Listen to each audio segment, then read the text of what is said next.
What I actually want to do today is tell a bit of a story about one of our partners, and I've threaded their story throughout our whole presentation here. The partner is Hello World. They're a relatively new to market integrated travel group, they call themselves, actually based back in Australia. We do have clients outside of Australia.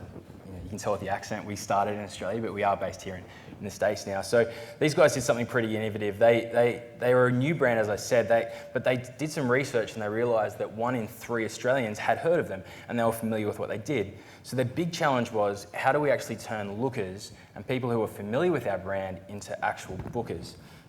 So they came up with this notion of the Hello World Relay. So this relay was really a campaign that had a few key goals. They wanted to firstly inspire people to start planning their next adventure. So inspiration was critical at this point. They needed to show that they were the experts, and these slides look really familiar, Travis. I promise I didn't steal them. There's something different. But they needed to prove that they truly were the experts in everywhere. That's their catch cry. And so they wanted to harness their actual traveler experiences to prove that people really are all around the world, thanks to Hello World, and enjoying these great experiences. And then finally, they actually had to drive real revenue. They wanted to turn these people into bookers, and they wanted to generate booking inquiries. So what did they do? They identified 80 influencers, Instagram influencers from current customers, previous customers, and they sort of picked people all around the world. They encouraged them to post 12 photos, 1 an hour for a 12-hour period, then pass the baton over to the next person. They'd keep this going for about a week. But of course, that was just really to get the ball rolling. They then encouraged all their own customers who were out there around the world experiencing stuff to contribute to that campaign using a particular hashtag, Twitter, Instagram, anywhere, YouTube, that kind of stuff. So the idea was to make their own customers their content creators. So for them, and I'll go through what that actual campaign looked like in a minute, but just why did they think this was a good idea? Why did they want to put this user-generated content at the heart of their marketing? Well, for them, it all started with inspiration, and content is critical in driving that. And in fact, here's another slide that I stole off Travis, but we talk about the travel sort of lifestyle, purchasing life cycle. And when we look at this, it starts with this dreaming phase, and content is critical. It's critical to create inspiration at that point. There's nothing more inspiring than checking my Twitter feed and seeing a photo of one of my friends climbing a mountain in Patagonia. That's super inspiring. But so is seeing a billboard on my way to work, right? So that's really critical to encourage that dreaming phase. As we go through the learning phase, when they're starting to research a little bit more, websites become important, display advertising, when they're evaluating that purchasing decision, retargeting, keeping that brand front of mind, right through to social validation at the actual booking. And when they want to book on that page, are people actually experiencing this adventure that I want to book? And then that final piece of turning those travelers into sharers. They're actually posting this content back out on the social networks, which then leads into the next phase of dreaming for all the people that follow them on Twitter. So it's a great way to think of this life cycle. But the key is content is actually at the heart of this whole cycle. So really, what Hello World we're faced with is like, okay, we need a heap of content. And what is the best content? So traditionally, a brand would go and create this content. They'd say, we're the experts in everywhere. We need a hell of a lot of content from everywhere. That's pretty expensive. And it's not always the most inspiring content, right? So, I mean, you see a lot of stuff where you see, a photoshopped couple with impossibly white teeth, sitting on a beach with a beautiful sunset. That's cool, but that's actually not that inspiring for me to go and book a holiday. So for them, they realized that the most authentic, interesting content was actually being created by their own travelers, right? They're real travel photos, real people, they're real experiences. It's actually really, really interesting stuff. So why? Why was it so interesting? And it boiled down to these 3, criteria that they thought about. The first was that it's real. The second, that it's relevant. And third, that it's actually in the volumes that they needed to service their campaign. So I'll dig into these in detail. So it's real. Okay, so UGC creates trust. 92% of consumers say they trust earned media than any other form of advertising. So people trust people more than they trust brands, often. And not just in terms of understanding what experiences they may enjoy, but it actually also guides purchasing decisions. People say they're more likely to actually make a purchasing decision based on stuff their friends have been sharing, for example, on the social networks. So it's critical not just in inspiration, but also in driving conversion.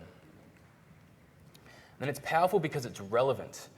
So, the idea that people want to be presented with content or experiences that are most like what they want to enjoy, I think that's critical here. And as we talk about things like personalization and serving people content that's most compelling for them, the challenge around that, of course, is that firstly, there's this requirement for an enormous amount of content, but secondly, you have to be able to understand that some content is going to, that users are creating, and there's all types of travelers all around the world creating content. Some are going to be interested in backpacking, some are going to be interested in surfing and all different things.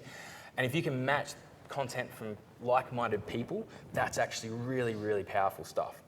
I'll give you an example. I was just chatting to Sarah. We're booking a holiday, not us, that's weird, but my wife and our kids, we're booking a holiday to Tahoe in the next couple of weeks. In that case, we're both snowboarders, we've got young kids. Seeing a photo of some single 20-somethings mountain biking in Tahoe in summer, it's actually not that relevant to me. Seeing a video of a 30-year-old guy teaching his 4-year-old son how to snowboard, that's actually super interesting to me. So the importance of matching content with like-minded people.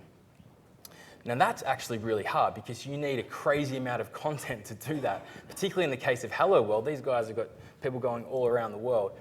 But the great thing about UGC is there's heaps of it. You can see here there's crazy amounts of content being created, and increasingly this content is not just in high quantities, but it's in really high quality. So, we can thank smartphones and GoPro for that, really, but it's the quality and the quantity combined that make this really powerful.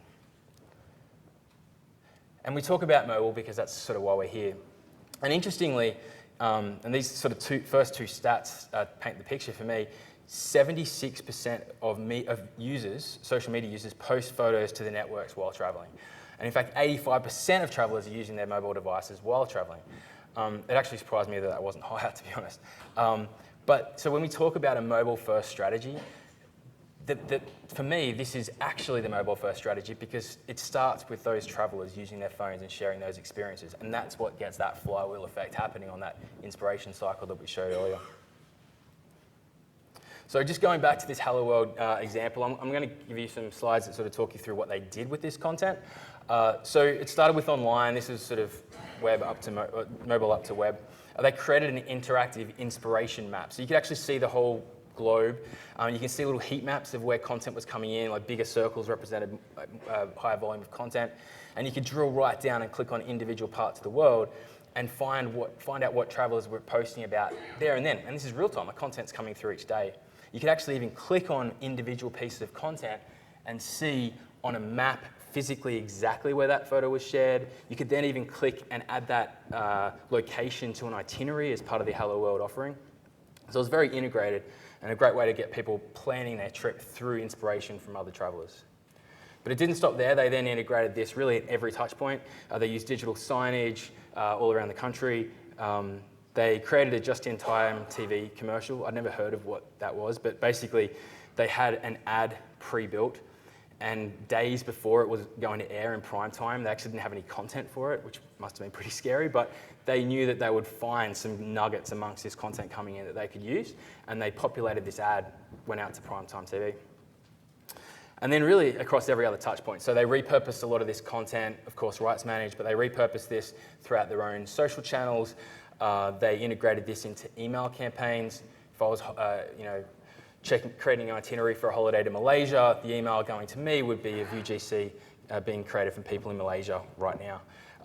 They partnered with AdRoll, for example, to run retargeting campaigns. But instead of retargeting me with, hey, here's a promo to book a holiday to Malaysia, it was, hey, here's an Instagram carousel of people in Malaysia right now. And that was really compelling. So what were the results? Okay, it was a 7-day campaign. They had more than 20,000 content posts from their customers and travelers over that time. And they had more than 10,000 booking inquiries, which sort of blew them away as to how successful that was. You can see some words here from the marketing director, but the key takeaway for me, and we're actually working with them now with the rollout of the whole new digital offering, the key takeaway was that they've now got tens of thousands of really authentic, curated, categorized pieces of content that they're now integrating into their evergreen strategy. So destination pages, mobile apps they're building. They've got this great bank of authentic content to really get them going. So I guess as a final takeaway, we talk about the power of user-generated content to fuel that inspiration cycle. It's really powerful because it's real, it's authentic, it's actually being created by real people. It can be really, really relevant when you match content with people with similar interests, and it's in crazy volumes, which means it's always going to be fresh. The key, of course, is to know how to harness that. And so we're out there if you want to come and talk to us. Thanks very much.